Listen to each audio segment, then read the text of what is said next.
Hello' everyone, welcome back to my YouTube channel Poppy's creation. Friends, কি খবৰ আপোনালোকৰ? আশা কৰিছোঁ সকলোৱে ভালে আছে। আপোনালোকৰ দোৱা আৰু আশীৰ্বাদত আমিও ভালে আছোঁ।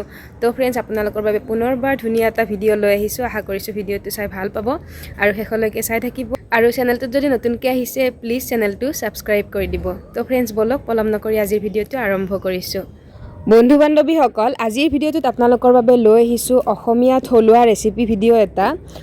কচু ঔটেঙাৰ লগত মাছৰ তৰকাৰী আমাৰ খুবেই পৰিচিত, সকলোৱে জানো। গৰমত এই তৰকাৰীখন খাবলৈ খুব ভাল হয়। বহুতেই বহু ধৰণে বনায়। মই আজি কেনেকৈ বনাওঁ আপোনালোকক গোটেইখিনি দেখুৱাম। আৰু তাৰ বাবে মই এয়া লৈছোঁ কচু, ঔটেঙা, পিঁয়াজ লৈছোঁ, নহৰু লৈছোঁ। আৰু কচুবিধক অৱশ্যে বজাৰত ওল কচু বুলি কৈছে। আমি চিনিয়ে পাওঁ, বজাৰৰ পৰা কিনি আনিছোঁ। বাকী ঠাইভেদে নামবিলাক বেলেগ বেলেগকৈ কোৱা হয়। এতিয়া মই কচুখিনি কাটি ল'ম, লগতে এইফালে মাছ আছে, মাছখিনিও ভালকৈ চাফা কৰি ল'ম।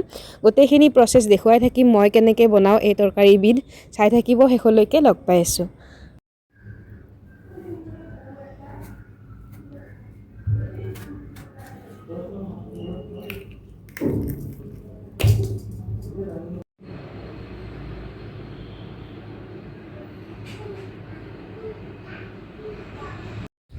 ৰেচিপিটো বনাবলৈ প্ৰথমতে কচু আৰু ঔটেঙাখিনি এনেকুৱা চাইজত কাটি লৈছোঁ।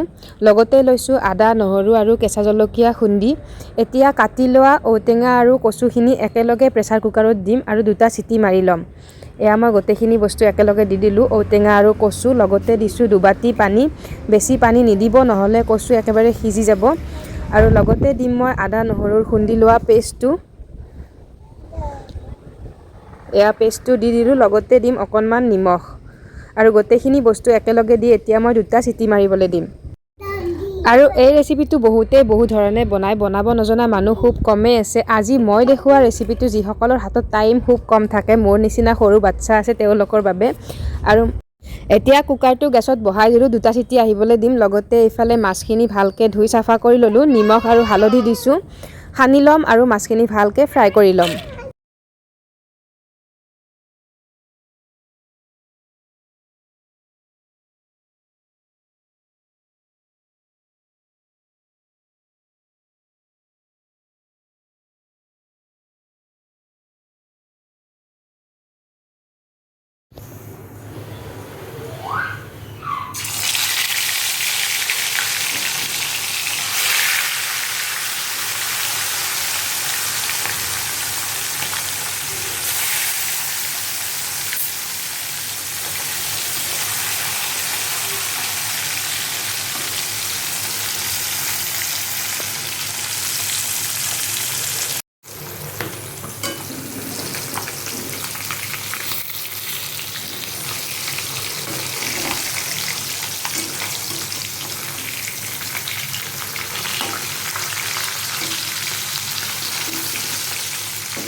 মাছ ফ্ৰাই কৰি লোৱা হৈ গ'ল। লগতে এইফালে কুকাৰৰ ঢাকনিখনো পৰিল। কচু আৰু ঔটেঙা দুইবিধে ভালকৈ সিজিছে, কিন্তু ভাঙি যোৱা নাই। তাৰ বাবে পানী কমকৈ দিব লাগে, মই আগতেও কৈছোঁ। আৰু আজিৰ তৰকাৰীখনত আমাক লাগিব এয়া নৰসিংহৰ পাত। মাছ ফ্ৰাই কৰা তেলখিনি আকৌ ল' ফ্লেমত বহাই দিছোঁ। এইফালে নৰসিংহৰ পাতখিনি ভালকৈ ধুই কাটি ল'লোঁ। লগতে লৈছোঁ সৰিয়হ আৰু পিঁয়াজ এটা কাটি লৈছোঁ। এতিয়া এইখিনিৰে আজিৰ তৰকাৰীখনত ফোৰণ মাৰিম। প্ৰথমতে মই ইয়াতে দিম পিঁয়াজখিনি।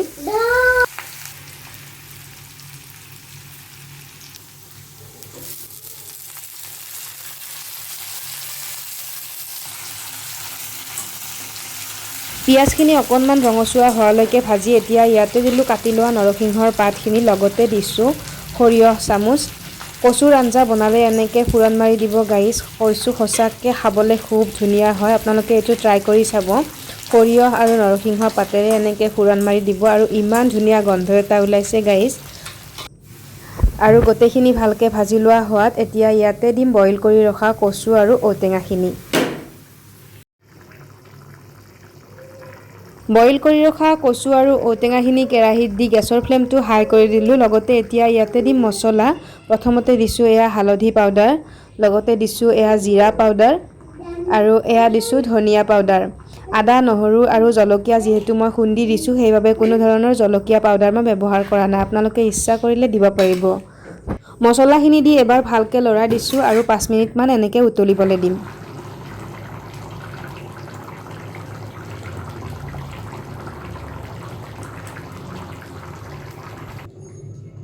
আৰু এতিয়া 5 মিনিটমান সময় ভালকৈ উতলোৱাৰ পিছত মই ইয়াতে দিছোঁ ফ্ৰাই কৰি ৰখা মাছ কেইপিচ।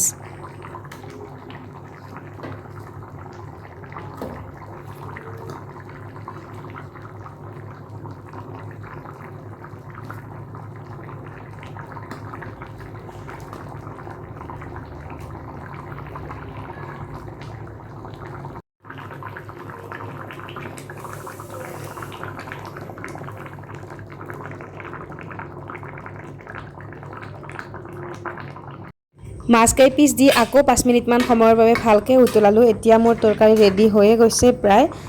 এইখিনি সময়তে মই ইয়াতে দিম কচুৰি মেথি। কচুৰি মেথি দিলে আৰু ধুনীয়া গন্ধ ওলাব।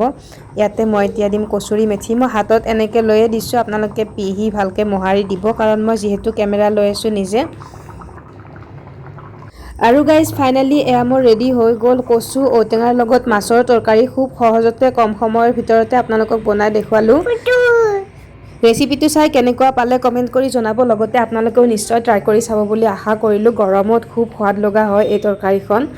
আপোনালোকেও ঘৰত ট্ৰাই কৰি চাব বুলি আশা কৰিলোঁ। তো ফ্ৰেণ্ডছ, এইখিনিতে আজিৰ ভিডিঅ'টো শেষ কৰি দিছোঁ। ভিডিঅ'টো চাই কেনেকুৱা পালে কমেণ্ট কৰি জনাব। লগতে লাইক শ্বেয়াৰ কৰিবলৈ নাপাহৰিব। আৰু চেনেলটোত যদি নতুনকৈ আহিছে প্লিজ চেনেলটো ছাবস্ক্ৰাইব কৰি দিব। পুনৰ লগ পাম ধুনীয়া এটা ভ্লগৰ সৈতে। আজিলৈ এৰিছোঁ। Bye bye.